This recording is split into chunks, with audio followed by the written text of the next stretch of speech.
né? E conta pra gente, então, como que é esse acompanhamento, assim? Quando que a mulher começa e como que vai ser esse acompanhamento ao longo da gravidez toda? Então, igual eu falei anteriormente, né? Então, quando essa mulher começa? Mundo perfeito antes de engravidar, né? Mundo mais perfeito ainda quando inicia a vida sexual. Para a gente conhecer esse assoalho pélvico, a mulher entender como cuidar do chão do corpo dela, do centro do corpo dela.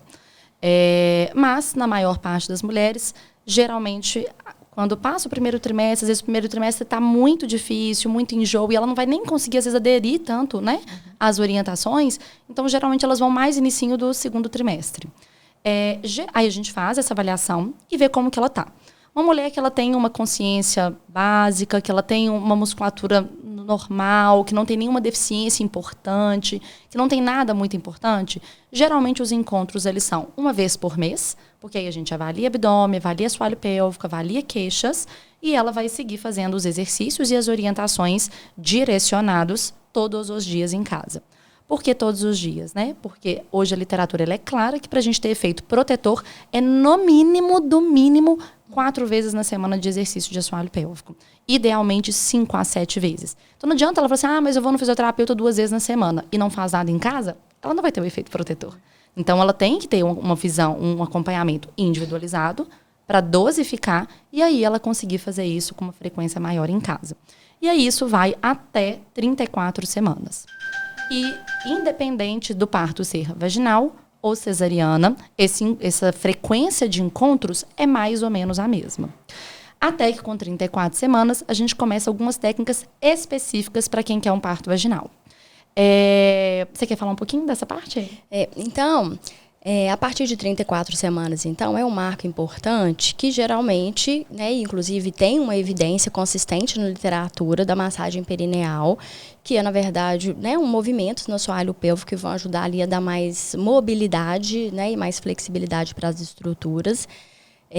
Que vai ajudar bastante a evitar lacerações grandes, são as lacerações principalmente terceiro e quarto graus, diminui também dor perineal após o parto e menos chance de ter incontinência anal. Então, eu reforço bem a importância dela fazer essa massagem. A gente convida também, caso queira, o marido estar presente nesse atendimento, porque algumas conseguem fazer sozinhas e outras vão precisar de ajuda do marido para poder conseguir fazer.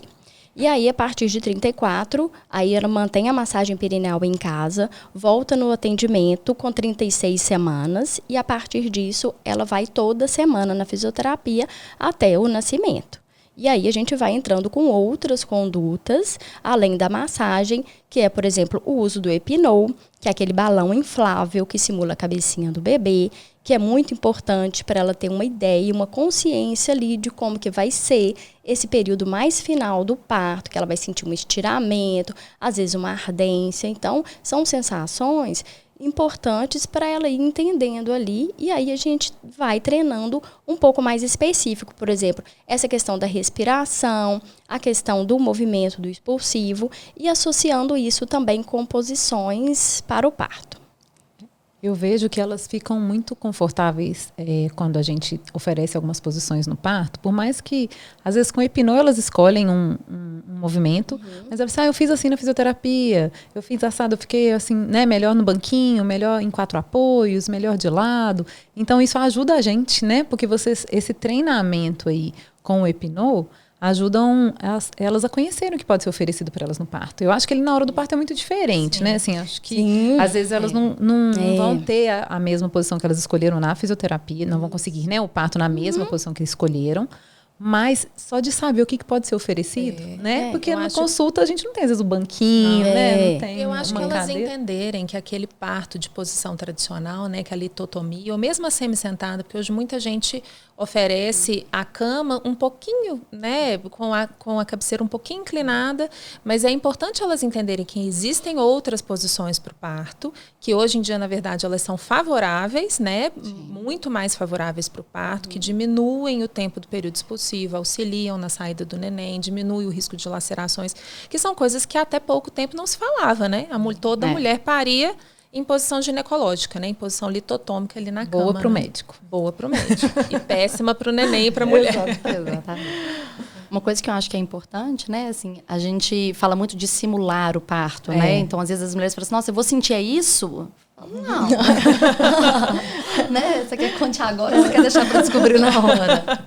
Né? Então, assim, óbvio que a vivência com o hipnô, né? A gente, às vezes, até tenta evitar. Lógico que a gente acaba falando de treinar, né? Mas não é treinar, né? Não tem como você treinar aquele momento único, que é o nascimento de um bebê. Mas ela vivenciar de alguma forma o que é ter uma pressão grande no reto e sentir aquela vontade de evacuar, sentir um pouco do que é ardência, sentir um pouco de como ela se sente em cada posição. Então, né, assim, eu gostei de ficar de lado, eu gostei de ficar de 4. Nessa posição eu achei que eu respirei melhor. Nessa posição eu achei que eu tive um controle melhor do meu corpo. Isso sempre sabendo que treino é treino, jogo é jogo. Né? Então, eu falo muito com elas. Né? Assim, a literatura hoje ela é clara. Revisão da Cochrane para parto com analgesia e parto sem analgesia. Qual é a melhor posição para a mulher parir? Pergunta de milhões. É a posição em que ela se sentir mais confortável. Essa é a conclusão. Né? Então, não vai ser o fisioterapeuta, não vai ser o obstetra, não vai ser a enfermeira, não é ninguém que vai falar qual é a melhor posição para você parir. Você vai, literalmente, explorar o seu corpo. Explorar. E eu acho que a fisioterapia ela tem um papel fundamental nisso. Na mulher aprender a conhecer, ela conhecer o corpo, ela explorar esse corpo, entender que ela pode viver o expulsivo em várias posições. Igual os pacientes perguntam, nossa, Ana, pode parir de lado? Mas sai de lado? Né? E aí a hora que ela vivencia, ela fala, nossa, é realmente interessante. E foi o que eu mais gostei. Né? Então, eu acho que ela se abre para a possibilidade de viver aquilo, né? Viver aquela posição no parto. E aí no parto ela vai testar. Vai testar uma, vai testar duas, vai testar 3, vai voltar para a primeira. E o neném vai nascer na posição que for melhor né? Para ela. Né? Até mesmo que o epinô, acho que não precisa inflar, né? Tão grande. É o que eu falo para elas assim.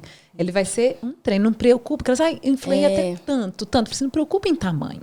Né? Acho que preocupar é testar treinar o seu cérebro, na verdade, a controlar aquela musculatura, né? Eu acho que é mais isso do que treinar a distensão, fica competindo, com né? certeza. O objetivo de forma nenhuma é ficar inflando, pelo contrário. Hoje tem até estudos que provam que ficar insuflando demais o epinô aumenta a chance de laceração. Então, a mulher que fica lá forçando, ela pode ter já microlesões prévias ou até já e aumentar a chance da laceração no parto, né? Então, é muito mais uma consciência. Exatamente, essa questão da consciência. Então, assim, porque às vezes elas fazem o epinô, isso que você falou, às vezes na hora que sai o balãozinho, ela fala, nossa, mas só isso, né? Mas eu falo, isso não é o mais importante, isso não determina como que vai ser o parto ou os desfechos do parto, né? Que é você entender, você conseguir relaxar o seu assoalho pélvico, manter uma respiração, né? Porque às vezes para evitar ficar fazendo valsalva ou de contrair, tensionar o corpo inteiro. Então, ela vai tendo aquelas sensações ali e ela vai acostumando com aquela sensação, ela vai sentindo como que o corpo está funcionando ali. E a questão das posições, né? É isso mesmo. A gente enfatiza muito que a melhor posição é a que está confortável para ela na hora. E aí a gente treina essas posições justamente para ela ter mais liberdade e perceber melhor o corpo ali na hora do parto.